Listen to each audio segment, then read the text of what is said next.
Chaos here, coming at you, well, not from the tech lounge, from my entertainment area, I guess would be the best way to put it. As you can see in the background here, my nice little projector going, watching a little Josh Blue, very, very funny comedian. But anyways, I came here today to talk to you about two things, really.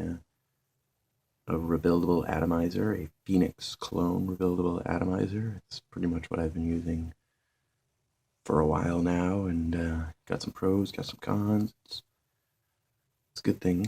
And also I have a coil build to show you, what I've been calling the Nano combo number 4. It's four nano coils, 2 supers, 2 regular nanos, all in a line together, and it vapes like a champ, let me tell you. But before I get into the rebuildable segment, I'll do that at the very end of the video. So if you're not into watching someone wrap wires and whatnot, then you can choose to watch it or not. But I realize this video in the background is going to be really distracting, so give me a minute to pause this. Boop. Okay.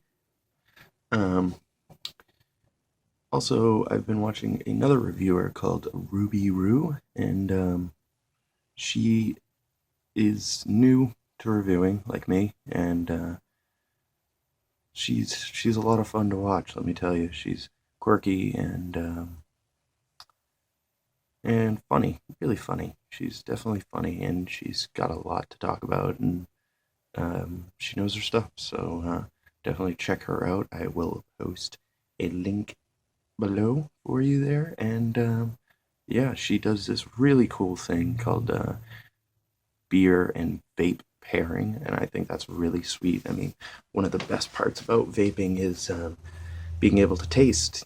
For anyone who's an ex-smoker, they know that you lose quite a bit of your ability to taste things, and when you start vaping, you start to taste stuff again. So I think that pairing beer and vape together is not only a cool idea, but kind of celebrating that. So I will have my own beer vape pair right before the rebuildable segment. But first, let's get to the review of the Phoenix Rebuildable Atomizer.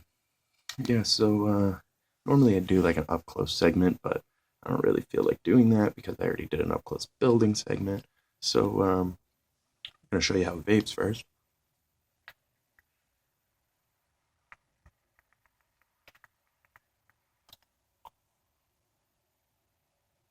As you can see, that was a small tube, but it shows you that it works pretty well. I'm going to have one here, which I have not built a coil in, so I can take it apart and show you the goodness. So here is your deck. It has a massively deep juice well, and 2 posts, so dual coil, single coil pretty much is all you can fit in that small space. It is a really tiny rebuildable atomizer, but for portability's sake, that's actually pretty nice. Here's your top cap.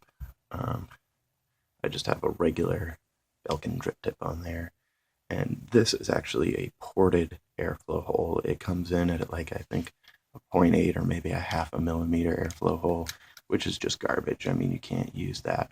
So I drilled that out. I believe this is 1/8 inch hole here.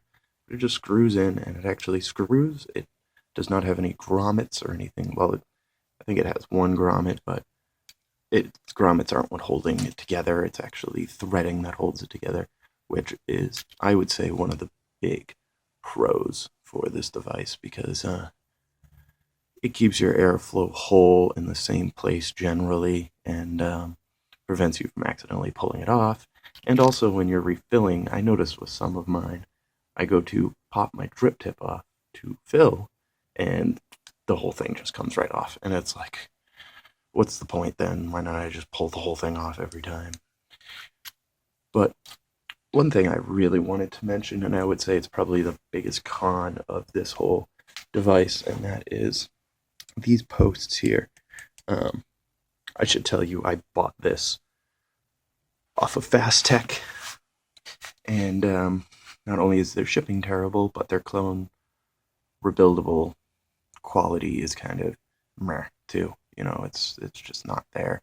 But my biggest issue, and I'll show you here, hopefully you can see it, is actually these posts will move. See that? See how much that post move? Let me see if I can't grab it with the pliers and really show you. It'll wiggle, and it'll wiggle a significant amount, and that wiggle will actually cause shorts, and it will not shorts, but it'll change your resistance, and like not a little bit, but a lot.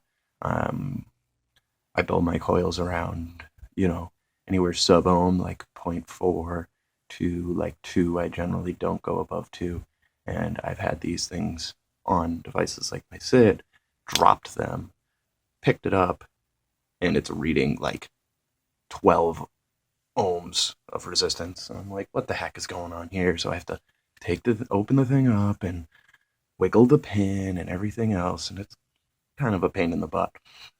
The reasoning why it wiggles and is so soft is actually because they have a floating center pin. So if you can see in there, the center pin is actually really deep inside that connector.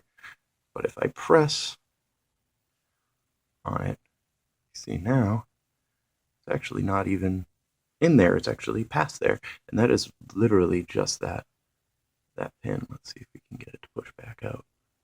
Yeah, you can see there, kind of moved up a bit. I can actually grab it with my pliers and pull it. And look at that. Look at how far that, I mean, I could probably pull the whole thing out if I really wanted to, but I don't want to. So yeah, if you watch, see that? Like, it's useful because now I know it'll fit on any device I have, but at the same time, it creates a hindrance. So I guess there's only one real pro and con, and it's the same part of the device. But overall, it's a pretty sweet unit. I paid $3.50 or something like that. I bought 5 at once. So, as GrimmGreen likes to say, vape budget hands, you know. Do you want to buy one rebuildable atomizer for $20, or would you like to get, you know, 5 for $15? For me, you know, I'm just starting out, quantity over quality.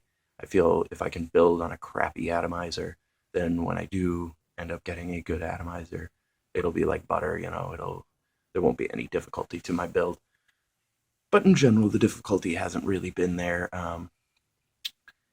Yeah, it's a great atomizer. Trying to think. I guess I could go with with the pairing, with the beer and vape pairing. So for today's beer and vape pairing, I have Woodchuck Private Reserve.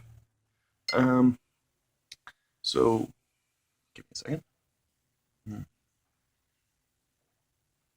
I'm a big fan of ciders. I think they're delicious. As a kid, I always liked cider around the fall time and stuff. And when I was able to drink, I found out they make an alcoholic version of this. That's pretty awesome. So I've gotten very hooked on those. And normally, I'm not a very big fan of Woodchuck. They kind of produce like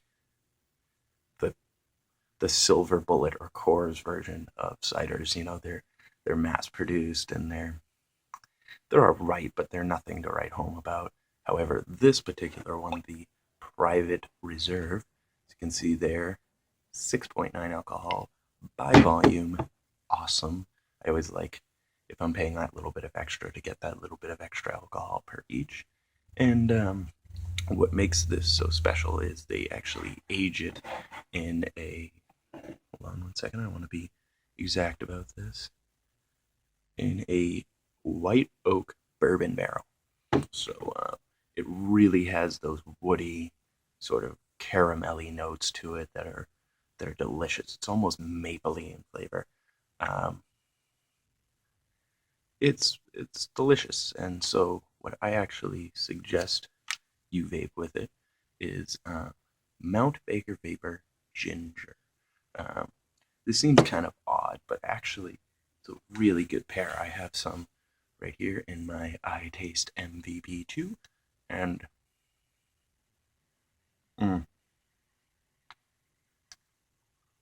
it tastes like ginger. It tastes like fresh ginger. And for me, it pairs really well with an apple sort of fruity taste, and it cuts through that sweetness, and it mimics almost that earthy quality of the white oak barrel. So it complements everything, but is different enough to stand alone. And it's just delicious. It really is. And the two of them together are an amazing combo. So, yeah, I definitely suggest trying both the vape and the beer, independent or together. If you get an opportunity to try them together, you will not be disappointed. They're really good. And yeah, give it a try. You know, when I first saw this beer, I was like, nah, I don't know, woodchuck, I don't know, but I ended up buying it. I think it was like a $10 six pack, and it was worth every penny. Let me tell you, it was definitely worth it. So before I go into an up close shot of this quad coil combo number 4, I guess would be the best way to call it. I'm gonna give you a little smoke show here. I did a little smoke show at the end, but I'll give you another one here just for fun's sake. It's a really sweet build.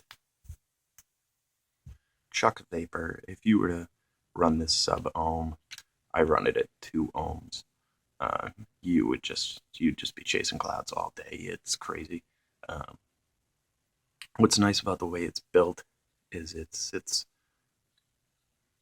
level with the screws that hold the post. As you can see there, it's all level. There's no coil sitting above, all down, in, and below, and it's covered on the bottom.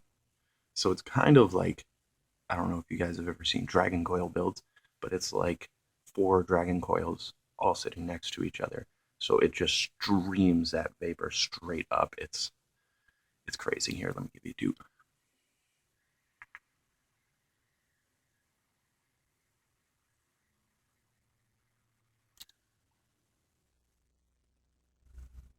Again, I'm only running this at maybe 9 watts, and it's a 2 ohm resistance, so higher ohm, it's going to heat up faster, produce more vapor, blah, blah, blah, blah, blah. The rebuildable segment, I build a replica coil. It runs out at, I think, 2.1 ohms. It was a coil I was building for a friend, so I'm not currently using it. I am using the one I built. I think it was my second or third time ever building the coil, and it's just been performing so well. I haven't replaced it. I've just taken the wick off, heated it up, re-wicked it, throw new juice on. I mean, it really is amazing. So I can't speak highly enough for it. And I hope that you enjoy watching the rebuilding video. And as always, keep calm and vape on.